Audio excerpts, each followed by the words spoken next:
मंडला जिले के नर्मदा तट पर स्थित पवित्र सहस्त्रधारा में क्षत्रिय कलचुरी समाज ने अपने आराध्य देव भगवान सहस्त्रबाहु की जन्म जयंती बड़ी धूमधाम से मनाई। इस अवसर पर कलार क्षत्रिय कलचुरी समाज के सैकड़ों श्रद्धालु एकत्र हुए और धार्मिक उत्साह के साथ भगवान सहस्त्रबाहु की पूजा अर्चना की। कार्यक्रम में मुख्य अतिथि के रूप में पहुंचे जिले के प्रभारी मंत्री दिलीप जायसवाल ने कहा कि हमने समाज को यह विश्वास दिलाया है कि यह क्षेत्र वास्तव में महिष्मती क्षेत्र था और इसे महिष्मती के सम्मान के अनुरूप पहचान मिलनी चाहिए। हमने मुख्यमंत्री से आग्रह करने का निर्णय लिया है। वहीं छत्तीसगढ़ के अंबिकापुर से पधारे कौनतेज जायसवाल ने मंडला के इतिहास पर प्रकाश डालते हुए कहा कि मंडला का प्राचीन नाम महिष्मती नगरी था और अब समय आ गया है कि इसे पुनः उसी नाम से पहचाना जाए। इस अवसर पर कैबिनेट मंत्री संपतिया उइके ने भी कलचुरी समाज के गौरवशाली इतिहास की सराहना की और कहा कि यह भूमि महिष्मती नगरी है और हमेशा रहेगी। भगवान सहस्त्रबाहु की विशाल प्रतिमा सहस्त्रधारा में स्थापित करने की मांग मुख्यमंत्री से की जाएगी। कार्यक्रम में कलचुरी समाज के अनेक गणमान्य नागरिक उपस्थित रहे। मंडला से पूजा ज्योतिषी की रिपोर्ट। महिष्मती नगरी हमारे मुख्य अतिथि महोदय का हृदय की गहराइयों से स्वागत करते हैं, अभिनंदन करते हैं।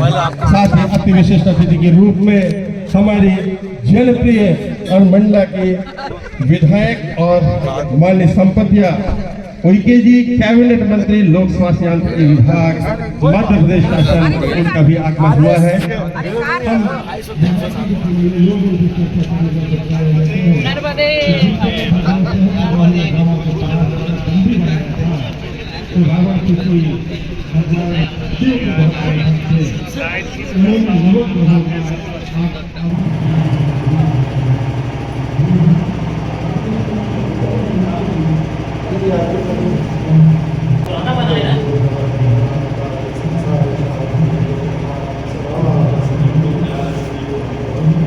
ज्योति जलाई देना हनुमान जी का सब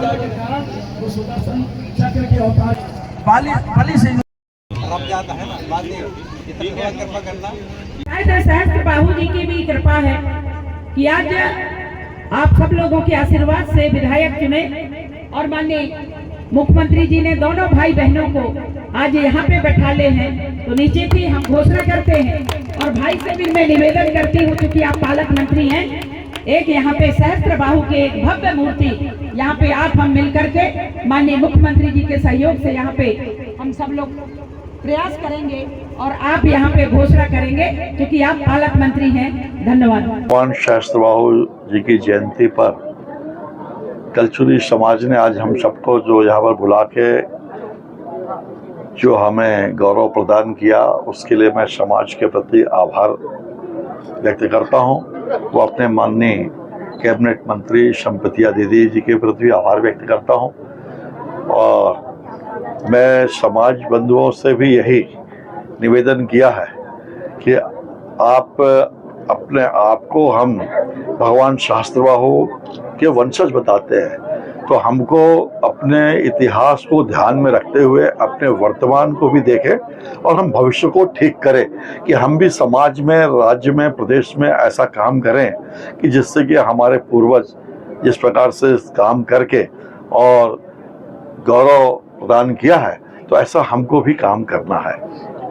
आज घोषणा नहीं किया है, हमने ये विश्वास दिलाया है, समाज के लोगों ने मांग किया है कि इस क्षेत्र को महिष्मती क्षेत्र था, उसका वो पूरा सम्मान मिले कि ये महिष्मती क्षेत्र का जो होना चाहिए गौरव वो मिले। उसके लिए मैंने बात कहा कि हम माननीय मुख्यमंत्री जी से बात करके हम और हमारी बहन संपतिया जी जो कैबिनेट मंत्री, हम दोनों मिल करके बात करेंगे माननीय मुख्यमंत्री जी से कि यहाँ पर एक बढ़िया पर्यटक स्थल का एक पूरा जो सर्किट बने, अपना अमरकंटक, डिंडोरी, मंडला, कान्हा, इसको जोड़ते एक बढ़िया एक सर्किट बनाया जाए कि जिससे कि पर्यटक यहाँ पर आके एक ही जगह रख के पूरे तीनों चारों जगह को फिक्स करके केंद्र बिंदु मान करके यहाँ पर आए, क्योंकि जैसा अमरकंटक में माँ नर्मदा का जन्म स्थली है, वहाँ से माँ उद्गम हुए। फिर उसके बाद आगे हम डिंडोरी बढ़ते हैं तो शायद हिंदुस्तान का, भारत का पहला फॉसिल्स पार्क है जो वह पूरे देश में कहीं नहीं मिलेगा। उसके बाद हम ये सहस्त्रधारा देखते ही यहाँ पर, ये महिष्मती नगरी मंडला का जो ये है, इस वक्त कान्हा हमारे पास है ही है। तो ऐसे 3-3, 4-4 चीजें, तो उसको पूरा ध्यान में रख करके एक अच्छा पर्यटक के रूप में डेवलप किया जाए, ऐसा हम कोशिश किए जाने चाहिए। देखिए, इस मामले में मेरा ज्ञान बहुत कम है, क्योंकि मैं इतिहास का जानकार नहीं हूँ, लेकिन जैसा भी इतिहासकार बताएंगे उनके इतिहासकारों के साक्ष्य सबूतों के आधार पर हम लोग बात रखेंगे सरकार के पास, तो सरकार का विषय है। जी।